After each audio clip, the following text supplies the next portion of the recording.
Lord's Day. And it's nice to see you once again after how many months ago? The last time we met, no? And yeah. So let's turn our Bibles to Ephesians chapter 6. Turn our Bibles to Ephesians chapter 6, verses 10 to 20. Ephesians chapter 6, verses 10 to 20. Okay, let us read. Finally, be strong in the Lord and in the strength of his might. But on the whole armor of God, that you may be able to stand against the schemes of the devil.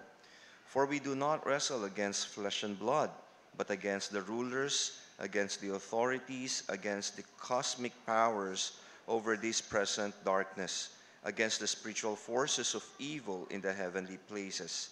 Therefore, take up the whole armor of God, that you may be able to withstand in the evil day, and having done all, to stand firm. Stand therefore, having fastened on the belt of truth, having put on the breastplate of righteousness, and as shoes for your feet, having put on the readiness given by the gospel of peace. In all circumstances, take up the shield of faith, with which you can extinguish all the flaming darts of the evil one, and take the helmet of salvation and the sword of the Spirit, which is the word of God, praying at all times in the Spirit, with all prayer and supplication to the end. Keep alert with all perseverance, making supplication for all the saints, and also for me, that words may be given to me in opening my mouth boldly to proclaim the mystery of the gospel, for which I am an ambassador in chains, that I may declare it boldly as I ought to speak. Let us pray. Father, Lord, we thank you for this wonderful Lord's Day. As we have come before you, O God, we seek that you guide each and every one of us and open up our spiritual eyes, that we'll be able to understand your word and see through your words, oh God, what we need to believe in, and how we need to apply the lessons that we can learn from your word. Father, please forgive us for the sins that we have committed. There are so many things that we are against too. And Lord, this morning we just come before you with a humble heart, seeking, Father, that you continue to encourage us to live for your glory. And Lord, whatever we have done wrong, allow us, Lord, to see the things and the need for us to change and be able, Father, to live a life that is pleasing to you. Lord, may your word speak to us this morning. May it sift through our hearts, our mind, and that allow our eyes to be opened, and take away the destruction that we may have. May it be on our thoughts, from the ears that we hear, from the eyes that we see. And Lord, allow us to focus on your word alone and to your message. Lord, may you guide your servant, O God. And Lord, may the word that you will be sharing this morning, O God, be the forefront of everything. Hide your servant behind the cross, O Lord. In Jesus' name we pray. Amen. Our senior pastor just came home from Germany. So he went to Germany with his wife, Boksunyu. And last night we had a meeting, a book reading meeting. And she was sharing about his experience in Germany, and how there were a lot of museums that they go to. And there's what you call ghost tour. Natakot tuloy ako, ghost tour. What is that, no? So it is a tour of those people that has passed already, and what happened. They went to Hitler's place and talk about Martin Luther as well. Now, one of the things that caught my attention was actually the idea of Martin Luther, because in those visitors of Wartburg Castle, ang hirap bagbig kasi pag German yung word, no? Wartburg Castle, Germany, in Eisenach. Parang sarap magsalita ng ibang linggo. Eisenach. Ang alam ko lang, Volkswagen. No? Yun lang ang alam kong German eh, no? But you can see now on the wall the where Martin Luther is said to have thrown his inkwell. No, yung inkwell niya is yung ink na may lalagyan, na may dark ink, no. Yung inkwell niya, hinagis niya at the devil. So hanggang ngayon nandoon pa siya. And if that is there, you have to think, why was that there and why did they preserve that particular wall, no? And the reason why is that it is a vivid symbol of his spiritual struggle. That is a mark of Martin Luther's struggle against the devil. And the story is well known for its dramatic nature, but it actually holds deeper significance for understanding what spiritual warfare is all about. Now, the passage that we just read is actually focused on the warfare that we are facing. And Luther here was actually, at that time, was translating the New Testament to German, no, to his local language, where this incident occurred. Just imagine, despite his personal sacrifices, the efforts that would shape Western Christianity, Luther faced several spiritual challenges. And the attack came when? Was it the time that he was weak? Was it the time that he was actually doing things that is not pleasing to the Lord? No, the attack came at a time of great spiritual work, reminding us that spiritual battles often arise during moments of noble endeavor. Hindi po porket ginamagawa tayo ng ating mga bagay para sa Panginoon, hindi na tayo aatakihin. No? Meron pa rin. So Luther's experience shows that no one is immune to spiritual assault. Even when deeply involved in good spiritual work, and in fact, such moments may actually invite the fiercest battles. Neither our personal resolve nor church walls can protect us from Satan's threats. Now, please make sure lang that we're not saying that everything that is happening in our lives is actually Satan's fault. It's so easy to blame Satan in everything.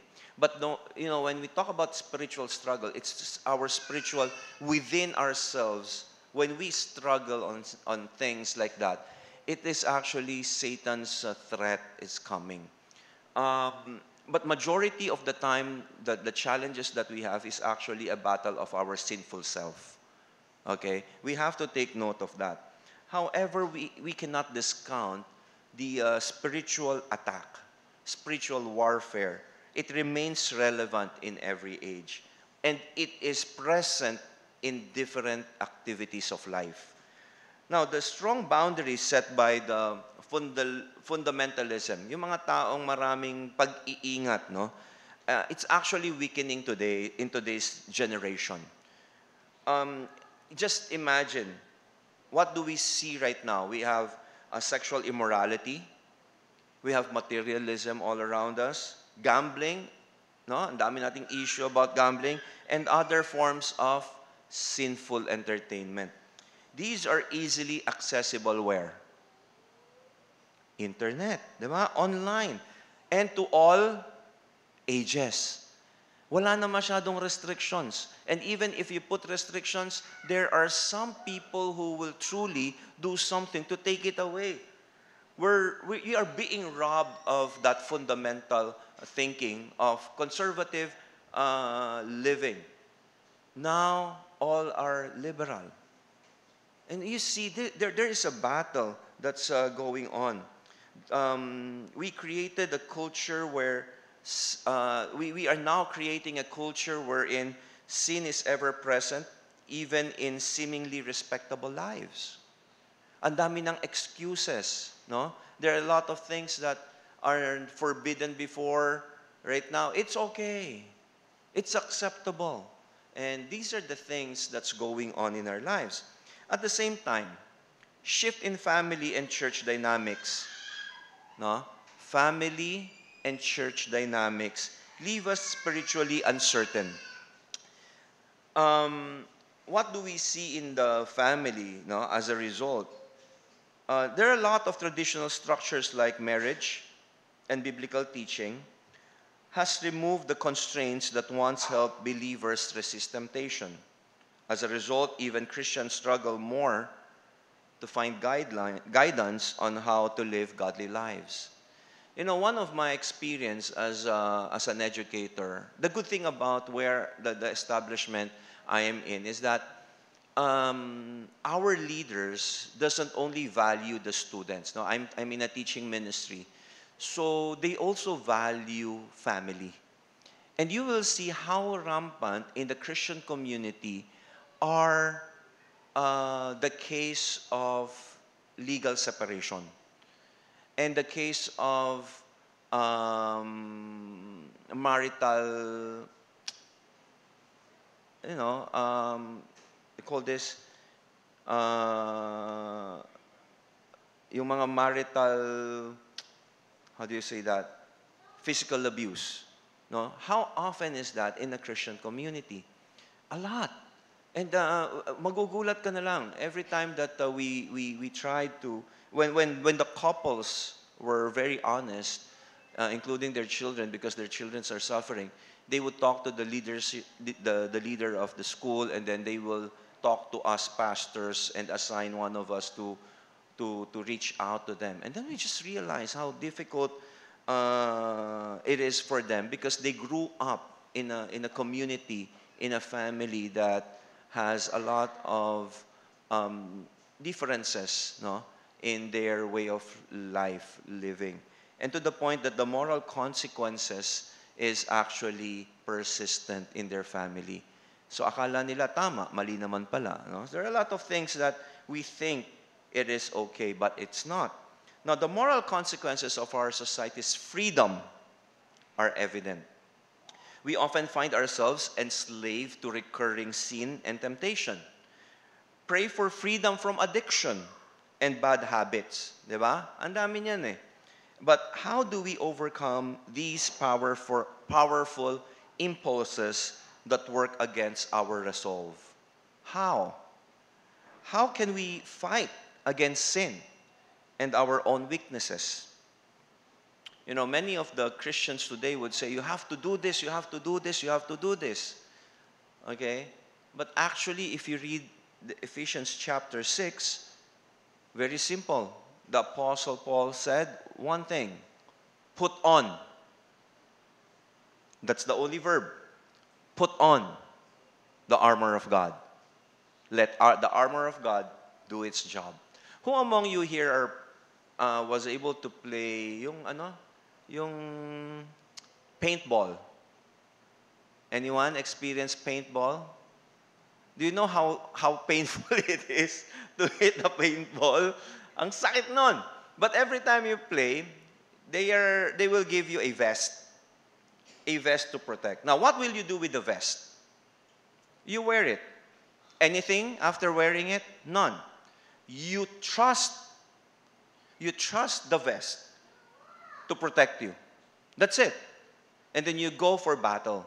And that is what Paul is trying to teach us. And that is why Paul offers us a simple solution in Ephesians chapter 6 verses 10 to 18. We have to actually put on that vest. But there are a lot of things that we can do also.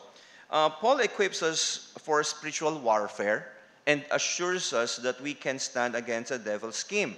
There are some guidance that Paul has given us, and we can find hope for victory over sin also through what? First, understanding the nature of our struggles. Definitely each and every one of us, we have our own struggles. I realized one of my workmates have the struggles playing games online. I didn't have that struggle because every time I play for a time, after a while, nawawalan ako ng gana. I leave it. And I see even my colleagues are addicted to games. May struggle sila ron. You call them, let's have a Bible study. Pag nag-game sila, hindi mo sila pwedeng istorbohin. Magagalit din sila. And I do also see students today, a lot of kids today that are hooked in online game. And sad to say, even my kid is also in online gaming na. No? Sabi ko, ganun pala yon. I thought after you play a while, magsasawa ka, bibitawan mo. And then, there are different struggles, right? And we have to also understand the nature of our adversary. What is he like? Right? Ano ba yung mga pinagagagawa niya? Our spiritual tools, we have to understand that. What do we have? What are we empowered about? Okay? And of course, we have to understand Christ's empowering love. And once we all know this, we can actually then help ourselves in those things by relying on the power of our Lord. Now, Paul begins this passage with the word finally in verse 10, reminding us that his advice for spiritual battle builds on earlier teachings in the book of Ephesians. These teachings highlight the divine foundation of our relationship with God. Just look at chapters 1 and 2 about that relationship, us and God. And in chapters 3 to 4, the importance of unity and spiritual maturity within the church. And then when we continue reading from chapters 5 to 6, the value of loving, sacrificial relationship in our families. These principles are essential to understanding how we are equipped to live godly lives and face spiritual challenges. You know, there are no shortcuts to preparing ourselves in the spiritual battles. But thankfully, there is no mystery either. Okay? Walang shortcut, pero hindi siya misteryo sa atin. Paul teaches that number one, we must place ourselves under sound biblical teaching. You know, sound biblical teaching is the key to battle all spiritual battles. Because sound biblical teaching gives us the assurance from the Word of God, not from any other ideas. Second, engage in prayerful relationship within the church. Prayer is a very good tool for us to surrender ourselves before God and seek, guidance, help, encouragement with our brethren in the church. And also, in serving others in our families. The more we serve one another, the more we will be guided and humbled. These ordinary practices may help us grow in Christ-likeness and spiritual maturity. But it is not about, Christianity is not about magic words or spiritual rituals, but faithful devotion to these godly patterns. Meron tayong tinatawag na godly patterns, at least to guide us. Again, however, these patterns are not enough. We cannot rely on these godly patterns. Okay? We cannot rely on them because we need God Himself. Because, if we rely on our own efforts to fight sin, what's the result? We always fail. Wala pa pong nananalo. Relying on our own selves. We always fail. So many have experienced this. Resolving to overcome a sinful habit only to fall again. What should we do then? Ano dapat natin gawin? Paul reminds us that while godly patterns are necessary, they must be empowered by something greater. Do you read your Bibles every day? Good. Do you attend Bible study? Very good. Do you attend prayer meeting? Good. Is that enough? The answer is no. Because we need to rely on God's own strength, not our own capability to do things. Sometimes we feel we are empowered when we attend Bible studies, Yeah, nakakatulong siya, pero hindi po siya sapat. Hindi siya sapat. Spiritual growth is not our strength, but God's power working in us. Spiritual growth is God's power working in us. Paul urges in verse 10 his listeners, be strong in the Lord. So these are the things, the keywords that is empowering us. Be strong in the Lord. This phrase highlights our relationship with Christ. Because we are in Him, covered by His righteousness, adopted into His family, and deeply loved, we have access to a power greater than our own. Diba? Mas maganda yon. And we know our God, right? We know that if there is someone carrying us, we are not alone. You know, several times in our lives, we give up. How many times have you given up on something? Or have you ever experienced giving up on something? I did.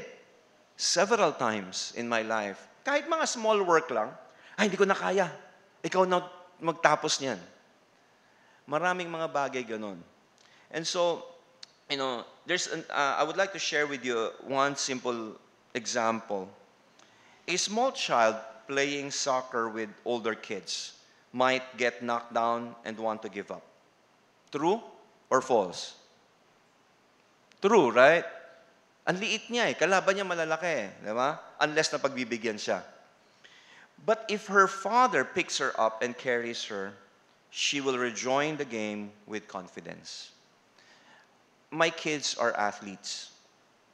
And no matter how they fail in the beginning, as long as they realize that, my parents are here to support me, they will go and do their best. They will not give up. Not necessarily they will end up a winner, but they did not give up. They finished the race. They finished the game. And it's the same way. When we feel weak in our spiritual battles, we must remember that we are in God's embrace. And that is, be strong in the Lord. Lagi nating panghawakan na tayo'y anak ng Panginoon. And because of that, we are the recipient of God's promises. This knowledge renews our strength and willingness to keep fighting. But then Paul explains the source of our power. Be strong in the Lord and in His mighty power.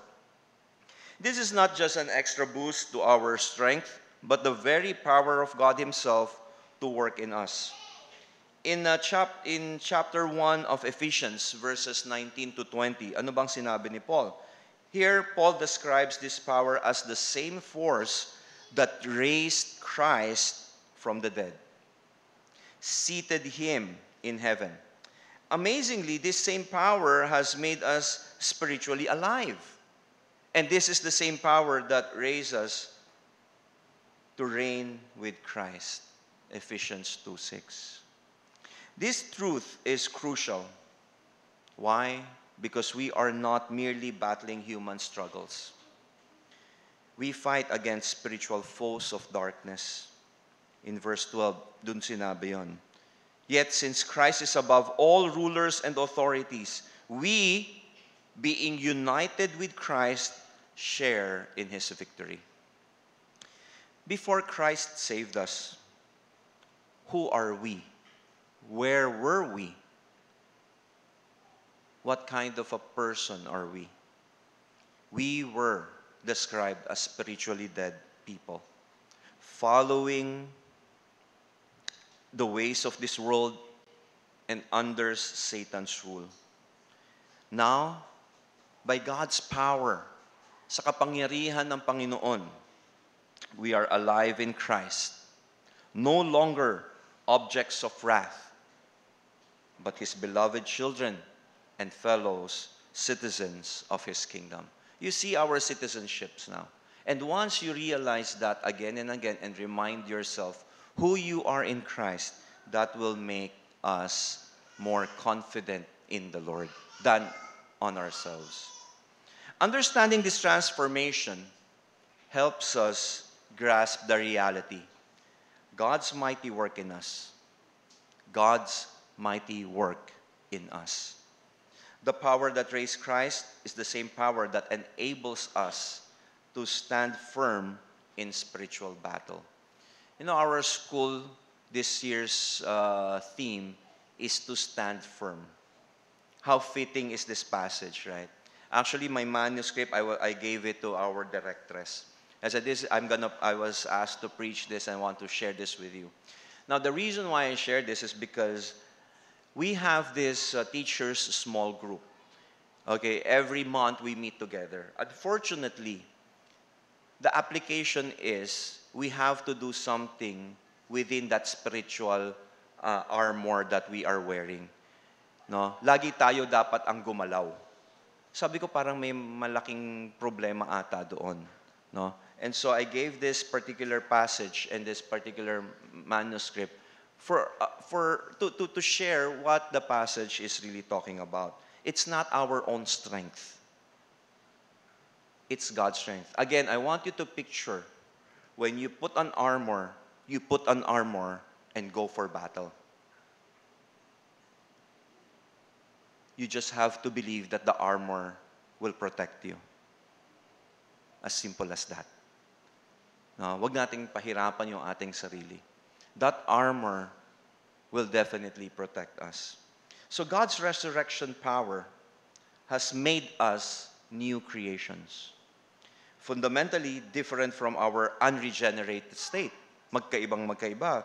Before, we were powerless against Satan's schemes. Now, through Christ, we have the abilities we never possessed before. According to Sinclair Ferguson, he explains that while we may still feel the influence of our past, yung ating mga nakaraan, it no longer defines us. Laging ganun ang tanong natin sa sarili natin, who is defining me and how do I define my identity? Pag may mga spiritual battles po, ganun po lagi ang ating kahihinatnan. Tatanungin mo, sino bang nagmamay-ari sa akin at sino ba ako? Who am I? Ang sabi ni Sinclair Ferguson, we were once in Adam and now we are in Christ, freed from sin's bondage. Freed from sin's bondage. Although this is true, according to Paul in the book of Romans, Sinclair again reiterated, no, we have to believe this. We are freed from the bondage of sin. And that is exactly the word of Martin Luther as well. This truth gives us confidence in spiritual warfare. Scripture assures us that the power in us is greater than the enemy who tempts us. Parang familiar yung rhyming nung pagkakagawa ng statement, di ba? Di ba? The scripture assures us that the power in us is greater than him who is in the world. Greater than the enemy who tempts us. 1 John 4:4. No temptation is beyond our ability to resist, for we stand in the strength of the raised Christ from the dead. Yet, we have a problem. What's that problem? We continue to doubt. Ito po yung problema ng mga Kristiyano. We always have this opening of doubt. We may think, but I am too weak to resist. I have failed before. Nangyayari po ba sa inyo yun? Kakayanin ko ba? Ano nang mangyayari? Doubt is a remnant of our old nature, deceiving us into believing we are powerless. But Paul counters this by affirming our new identity in Christ. Faith in God's power is crucial for overcoming sin. You know, during the time of my challenge in life, wala naman kaming pwedeng panghawakan kung hindi yung pangako ng Panginoon, I will be with you. Whether you are in plenty or in few. I will be with you. You have to rejoice. And only with that belief, that trust in the Lord, that He is with me. Kasi hodang maging pangit man yung kalalagyan ko, mapaganda man yung kalalagyan ko, one thing is of great assurance: the Lord is with me. And that's a great comfort already. Not unless you are willing to let go, you're willing to submit yourself in the ways of the Lord, you will have a difficult time accepting that God's power is enough to equip you, is enough to empower you, is enough to encourage you, and is enough to comfort you.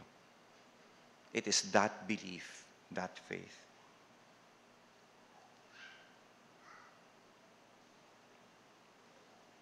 You know, God is reminding us when we are in despair. He keeps on telling us, be strong in the Lord and in His mighty power. We are not weak or incapable. The enemy lies, telling us we cannot resist, but God's truth remains. He has made us new, equipped us for battle, and given us victory through His power. You know, in verse 12, Christians wrestle against the rulers, authorities, and powers of this dark world. What are these terms pertaining to? These terms refer to demonic forces at work in both earthly and spiritual realms. This is to remind us the real and active spiritual battle we face. Through Jesus' triumph, though Jesus' triumph is certain, we are still in a time of struggle where Satan seeks to gain a foothold. That's why Paul warns us of this evil day. It will come a time we will face all of these. It refers to the times of intense spiritual warfare, possibly even leading up to Christ's return.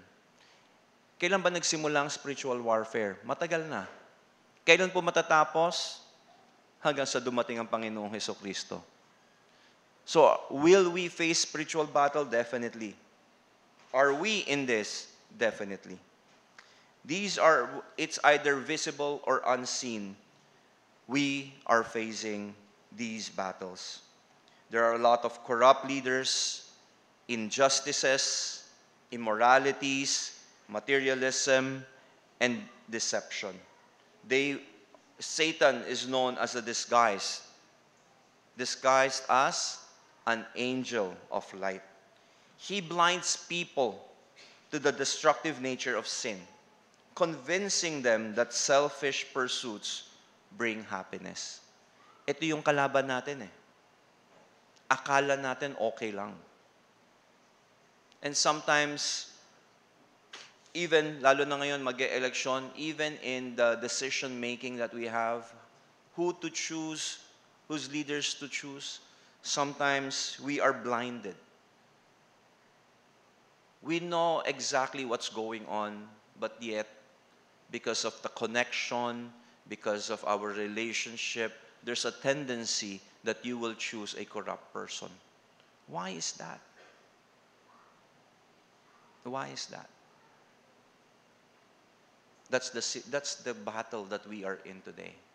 Are we willing to be under God's leadership? Or are we holding on to what we can do as human beings? How many kings have failed because they relied on their partnership with the pagan kings? Diba? You know, I have several relatives in the government. People were asking, why are you not supporting them? Sabi ko, I'm supporting someone else. I did not even explain why anymore. The closer you are to a person, you know, know them more, right? And sometimes there's a tendency to just elect someone that is close to us. We have to always evaluate the people we put in power, because many people will get affected.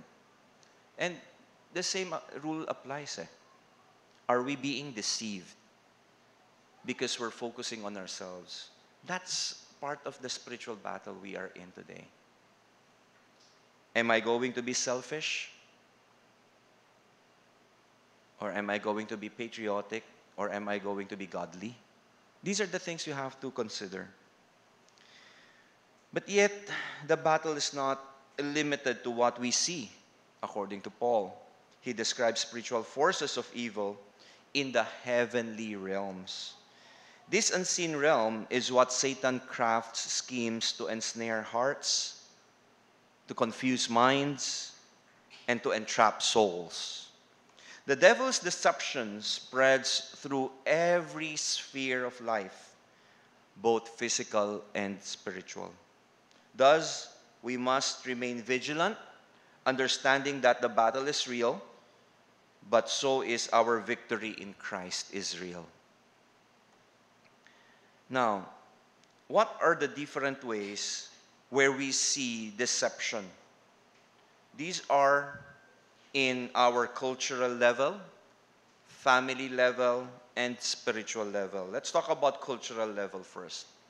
In the cultural level, society normalizes immorality while real suffering is ignored. Ano yung mga immorality na tinatanggap ng society? LGBTQ. Very rampant. You know, we are fighting against the passing of the sex education curriculum, wherein they were adopting. Do you know what was the content of that? That we fought for it to stop? There are things that ordinary people should not be doing. They were saying, you do that to prevent teenage pregnancy. For the sake of teenage pregnancy, gumawa ka na ng immoral sa sarili mo na walang matatama ang ibang tao. And they were trying to pass that as a law. These are the things, simple things that's, entering into our system, in our culture. Entertainment is saturated with sexual content. Correct? While abuse continues unchecked. Racial injustice fades from public concern, yet incarceration rates remains high. Wealth increases, yet poverty spreads. And missionaries lack support. Compassion for war and disease victims wanes amid economic prosperity. Bakit ganun? How many problems do we have in our country? And how rich is our country? How come we cannot support the best policy possible? At the family level, the pursuit of wealth distances parents from their children. Today, gambling expenditures of other families surpasses food costs. In the name of personal freedom, divorce, promiscuity, abortion, and disease entangle countless families. Ang dami po nating mga issues na dapat tutukan. How about spiritual level? A shifting of moral landscape weakens families and church influence. Increasing struggles with secret sin. Ito yung hindi natin nakikita . Nandoon lagi. Selfishness and insecurity grow, leading to deeper relational and societal fractures. So my friends, all over ang issue natin in terms of these things. So recognizing our weaknesses drives us to embrace God's strength. Paul outlines two key aspects of our spiritual defense. And again, putting on the full armor of God and praying in the Spirit. There are two. Putting on the armor of God and prayer in the Spirit. Again, two things. Putting on the full armor of God and praying in the Spirit. If you notice in our passage, from verse 13, it says, "Therefore take up the whole armor of God, that you may be able to withstand in the evil day, and having done all, to stand firm." Put on the armor. And then he explains the armor until verse 18, saying, "Praying at all times in the Spirit, with all prayer and supplication. To the end, keep alert with all perseverance, making supplication for all the saints, and also for me." My friends, the passage from Ephesians 6:11 to 20 discusses spiritual warfare and the necessity of putting on the full armor of God. The key argument is that our ability to stand against Satan does not come from our own righteousness. It does not come from our own righteousness. It doesn't come from our own effort or willpower, but from God's provision. God's provision. The armor is not something we create. It is given by God Himself. And the role is, what's our role? To trust and rely on that armor of God. Ganun lang po kasimple. Trust and rely on the armor of God. Now, we will debunk some of the misunderstanding about wearing of the armor. Number one, the armor of God is the source of strength. It's God, not ourselves. Paul emphasizes that our strength comes from the Lord's power. Any attempt to fight spiritual battles through our own moral efforts or human discipline is insufficient. Insufficient. Instead, our confidence must rest in God's provision, His truth, righteousness, peace, faith, salvation, and the Spirit. Paulit-ulit ito sa armor ni God. This is actually God's provision. Ibinigay po sa atin ng Panginoon yan. Second, misinterpretation of the armor. Okay? The first is the source of our strength. Second is misinterpretation of the armor. Many wrongly assume that putting on the armor means increasing personal holiness, willpower, or self-discipline. However, the text clarifies that these elements, such as truth, righteousness, and faith, are given by God, not generated by human effort. Our role is to stand firm. Stand firm in what He has already provided. Third, the role of spiritual disciplines. They are, while spiritual disciplines like prayer, Bible studies, righteous living, prepare us for battle. Totoo naman. Totoo pong nakakatulong siya. But they do not replace the need for God's armor, to trust God. These disciplines increase our understanding and confidence in God's protection. But they are not armor itself. Hindi po armor yung nagpe-pray tayo, nagba-Bible study tayo, at meron po tayong mabuting gawain. Nakakatulong, oo. Pero hindi yan ang ating protection. It's God's armor. It's the trust that we place in that armor of God. The truth, the salvation, the identity He has given. What Jesus has done on the cross, that is the one that protects us. Fourth, hence I made the title Armor of Faith. Faith as the core of resistance. Faith. The ultimate strategy against Satan is faith, nothing else.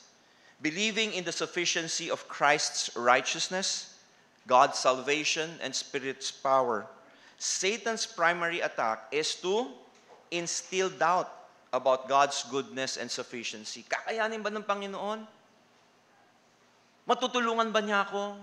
Mga ganong katanungan.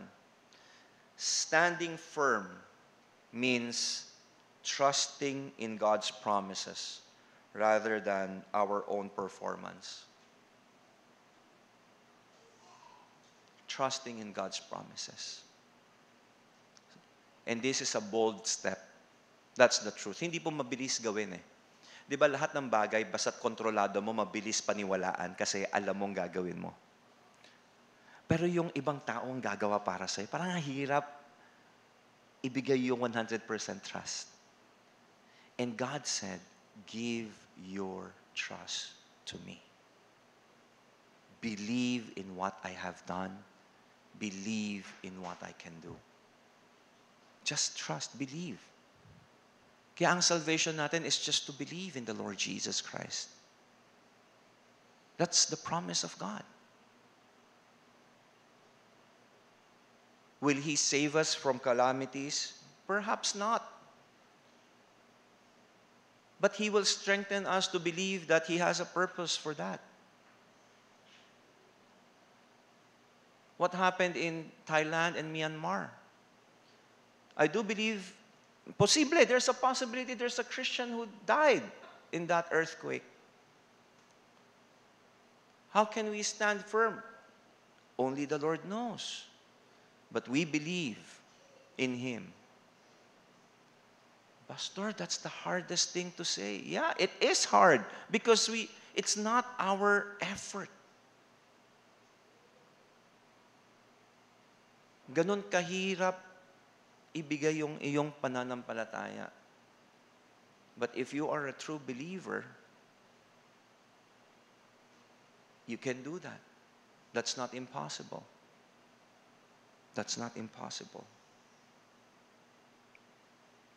Fifth, the power of prayer in spiritual warfare. Prayer is the means by which believers seek God, seek God's strength, and align their desires with His will. You know, Paul urges believers to pray in the Spirit in verse 18, which means seeking God's guidance, stirring up greater love for Him, and relying on the Spirit to transform our hearts. Prayer is needed. There is a power in prayer. Pero kaninong power ba yung prayer? It's not our prayer that has power. That's the trust that the Lord will give us in believing in His mighty works. Sixth, transformation by the Spirit. True victory in spiritual warfare comes not through willpower, but through expulsive power of a new affection. What does that mean? Ang ibig pong sabihin, there would be a deep, Spirit-given love for God that replaces sinful desires. It replaces sinful desires. And that is the gift from the Lord.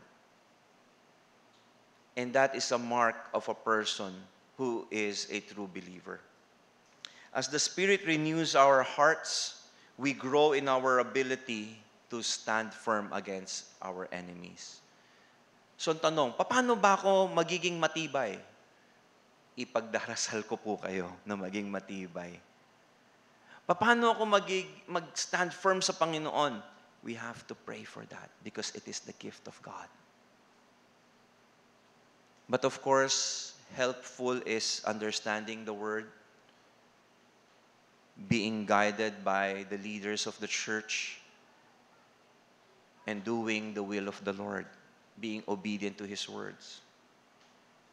Spiritual warfare is not about human effort, but about standing firm in the armor that God has already provided.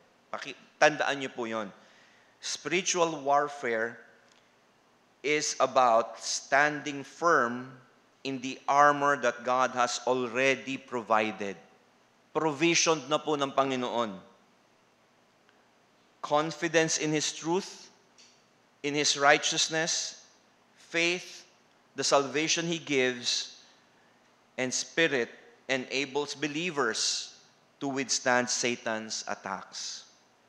Through prayer and the work of the Spirit, believers cultivate a greater love for God that strengthens them in a battle.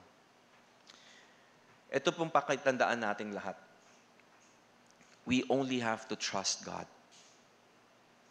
Perhaps we have different experiences. Esther, although disobeyed God, disobeyed going back to Jerusalem to build the city, God used her. He trusts God so that there would be remnants among the Jews. Daniel, he trusted God and God provided. Niligtas po ba siya sa lions den? Hindi. Pinasok pa rin. But God is the one who provided for His armor, trust and truth. Daniel's friends was thrown in the fiery furnace, but God is with them. Now, I'm not saying that all of them, what they experience, we will experience as well.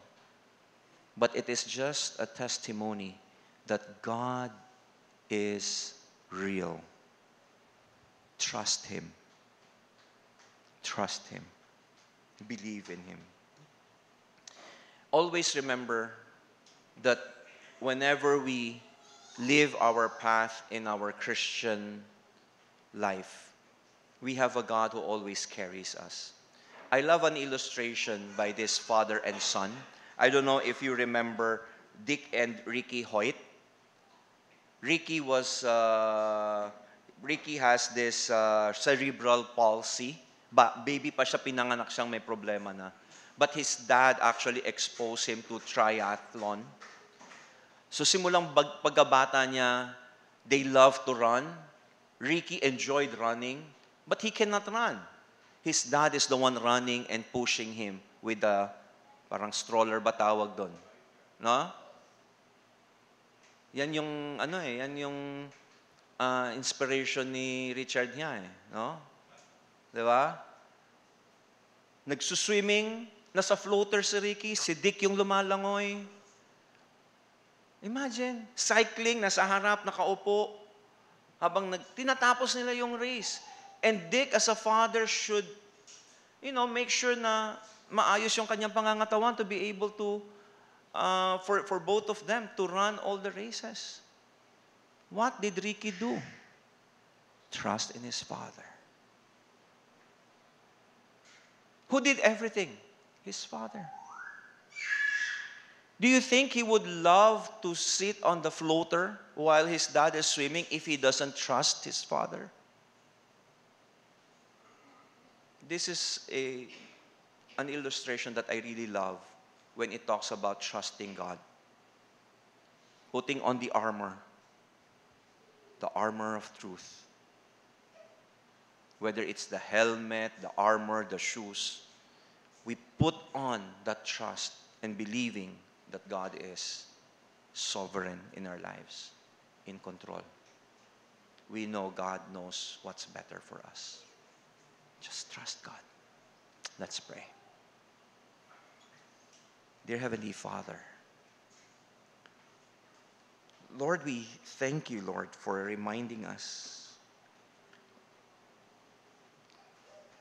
that you are sufficient, that you are enough. We cannot rely on our own effort, but just to trust you and indeed put on that armor that you have provided.